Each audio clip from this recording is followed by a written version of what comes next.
Hisoka a poursuivi Kuroro pendant des années dans le but de le combattre. Ce dernier ne jurant que par le plaisir qu'il ressent lors d'un affrontement avec un adversaire puissant, malheureusement cette fois-ci il aura grandement surestimé ses capacités et c'est non pas du plaisir qu'il trouvera à l'issue de son combat, mais la mort. Son ambition bien trop forte le ramènera quand même à la vie et à partir de là c'est un tout nouveau Hisoka qui nous est présenté. Désormais plus rien ne prime si ce n'est la mort de toutes les parties de l'araignée. Et c'est dans ce Black Whale qu'il fera de nouveau son apparition. Seulement, ce qui dérange, c'est son comportement.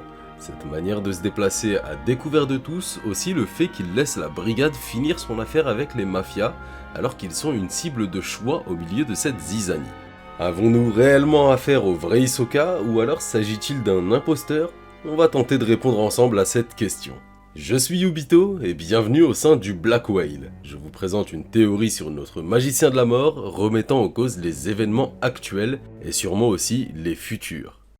Comme dit en intro, beaucoup d'éléments semblent pointer dans la direction que le Hisoka que nous avons retrouvé au chapitre 392 est en totale contradiction avec la nouvelle attitude qu'il aurait décidé d'adopter à la suite de sa défaite face à Kuroro. Chasser le naturel, il reviendra au galop, dirait-on, mais et si tout simplement le Hisoka qui nous est montré au sein du Black Whale ne serait pas le véritable? Cela semble un peu tiré par les cheveux dit comme ça, mais sachez qu'on est dans Hunter x Hunter, en pleine guerre de succession, et les faux semblants sont légion. Et aussi, Togashi est un bon auteur, et comme tout bon auteur, celui-ci nous donne les clés des énigmes et rebondissements de ses intrigues en amont.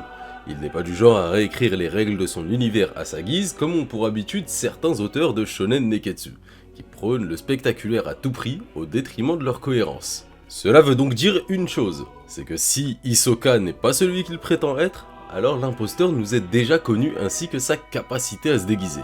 C'est ainsi que notre enquête commence en dressant une liste des suspects. Le premier candidat qui va me venir en tête, c'est Illumi Zoldyck. Lors de l'arc Yorkshin City, il s'était déjà déguisé en Hisoka pour tromper la brigade. Mais ce dernier nous avait confié ne pas pouvoir maintenir les traits du Joker trop longtemps sans faire l'usage de ses aiguilles. Ce qui, malheureusement pour lui, en fait d'office un suspect à écarter. Alors ça va être plus tard au chapitre 377 qu'on va apprendre que Bono Lenov possède lui aussi une capacité de se métamorphoser pour adopter un déguisement quasi parfait. Ce sera alors notre second suspect.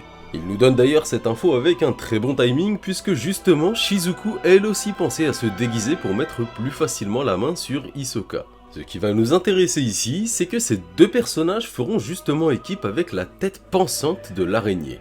Alors que Bono Lenov n'a pas la moindre idée dans quoi il compte se déguiser, Kuroro semble déjà avoir une petite idée en tête et demandera un service non pas qu'à Bono Lenov, mais bien à ses deux camarades. C'est là que nous pouvons mettre en pratique les infos qu'on a récoltées au chapitre 396. On y apprend que Kuroro est un fan de dramaturgie en plus d'être un véritable génie de l'acting.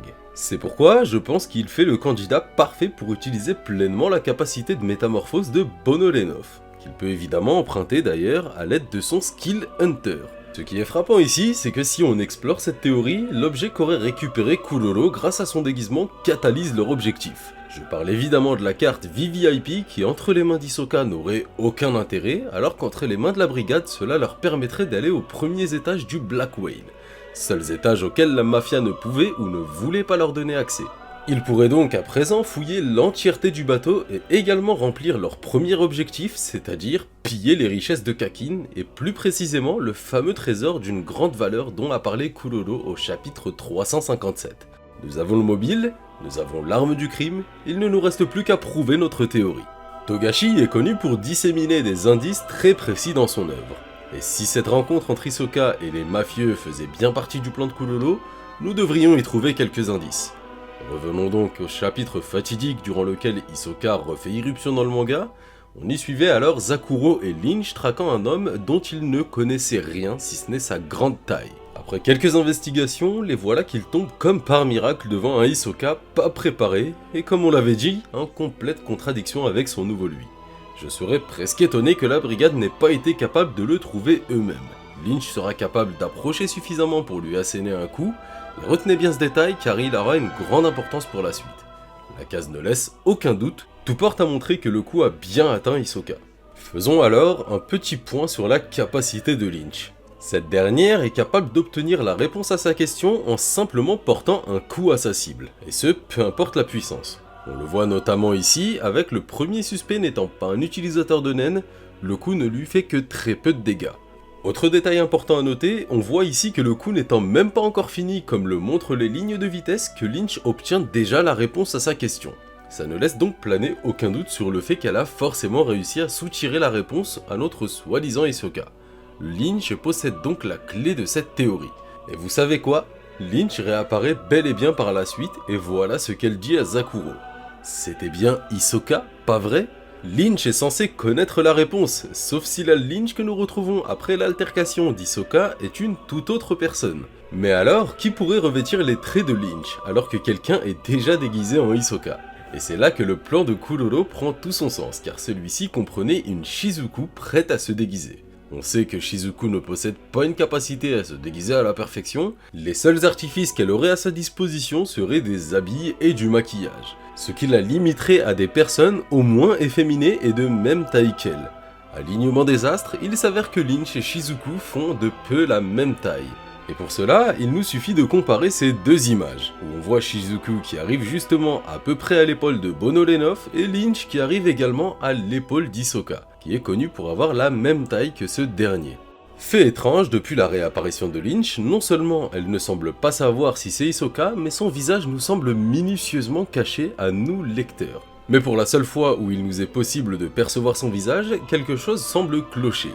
Pour peu qu'on s'y attarde, la silhouette de Lynch ne nous est jamais montrée de cette façon. On pourrait à première vue se dire qu'il s'agit là d'une imprécision de l'auteur, mais si on se met à comparer le profil de Shizuku à cette nouvelle Lynch, on peut remarquer que les deux visages semblent correspondre. Maintenant, mettons-nous à la place d'un supposé Kuroro déguisé en Hisoka et d'une supposée Shizuku déguisée en Lynch. Aussi bons acteurs soient-ils, certaines choses ne peuvent leur être connues. Et justement, deux choses les trahissent. Kuroro ne connaissant pas le changement de mindset d'Hisoka, celui-ci n'ayant été confié qu'à nous lecteurs. Et Shizuku ne connaissant pas la capacité de naine de Lynch et donc n'ayant aucune idée qu'elle pourrait se trahir en posant une question à laquelle elle est déjà censée avoir une réponse. Cela expliquerait l'importance du numéro 8 à la page 9 du chapitre 393 qui a tant fait parler.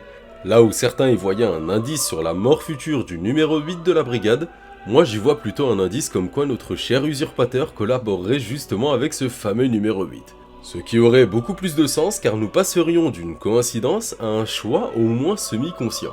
Aussi, le choix du cinéma comme point de rendez-vous ne manque pas de nous rappeler la passion de Kuroro pour les arts dramaturgiques et donc le cinéma.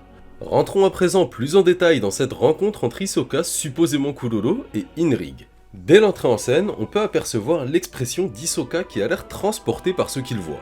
Une expression assez inhabituelle chez lui, et c'est quand Inrig s'installe à côté de lui et lui révèle qui il est qu'Hisoka se met à gagner des traits malsains qui font tant son identité. Le discours entre les deux est aussi lourd de sens, Hisoka semble juger la position d'Inrig face aux événements qui l'opposent à l'araignée. Il obtient même de lui, quand bien même ce n'est pas dit directement, que Kuroro serait son membre préféré, ce qui ne semble pas déranger Hisoka. Plus loin, les différentes réactions de ce dernier semblent en total décalage comme nous l'avons dit précédemment avec son nouveau mindset. Accepter bien gentiment d'attendre que la tempête passe avant de s'attaquer aux membres de la brigade semble plus correspondre avec son ancien lui qui cherchait à affronter ses adversaires dans leurs meilleures conditions. Une caractéristique que Kuroro connaît très bien d'Hisoka, et ce serait donc exactement de cette manière qu'il le jouerait. Qu'est-ce que tout cela apporterait ? Comme nous l'avons déjà dit, la carte VVIP obtenue à cet instant représente le Graal pour la brigade. Et si on couple ça avec une autre théorie comme quoi Hisoka serait lui-même déguisé dans les étages supérieurs, ce qui expliquerait le mal qu'ont eu les membres de la brigade pour le retrouver et qui mettrait le magicien dans une position parfaite pour renouer une alliance avec Kurapika. Et cela tombe très bien car si l'on regarde auprès de notre protagoniste, il se trouve un personnage du nom de Belérinthe, qui collectionne déjà plusieurs éléments qui font de lui un suspect de choix. Tout d'abord, et le plus marquant, c'est sa façon de s'exprimer à cet instant précis, où un cœur vient habiller son dialogue, une caractéristique propre à Hisoka dans le manga, et qui pourrait nous questionner à la raison qu'un personnage parfaitement secondaire pourrait lui aussi en faire usage. Belérinthe possède également une grande taille qui se distingue clairement de celle des autres gardes, et on l'a surtout vu faire usage de sa main droite, celle qui pour Hisoka a survécu à son affrontement contre Kuroro.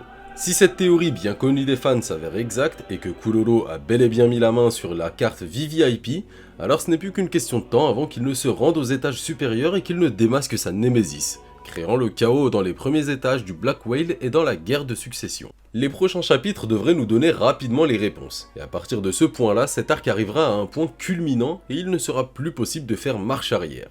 Est-ce que Hisoka retombera dans l'étoile de l'araignée, ou est-ce que son plan surpassera celui de la brigade? Je trouve personnellement que la théorie est vraiment plausible, d'autant plus qu'elle donne un réel sens à certaines choses qui pour l'instant n'en ont pas réellement. Sérieusement, vous imaginez vraiment un Hisoka se cacher bien gentiment en attendant qu'on vienne toquer à sa porte? Perso, moi non. Hunter x Hunter est pour beaucoup un manga de mastermind, et cette fois-ci ce sont deux des personnages les plus intelligents de cet univers qui vont s'affronter à leur plein potentiel. Hisoka, qui a toujours pris ses affrontements à la légère, va nous prouver ou non qu'il est capable de vaincre Kuroro sur ce terrain. N'hésitez pas à donner vos avis sur cet affrontement et qui selon vous d'Hisoka ou de Kuroro aura le dessus psychologique, je lirai vos avis avec un grand plaisir. En attendant, si vous voulez rien manquer du contenu à venir, pensez à rejoindre l'expédition en vous abonnant. Comme d'habitude, prenez soin de vous, et je vous dis à la prochaine.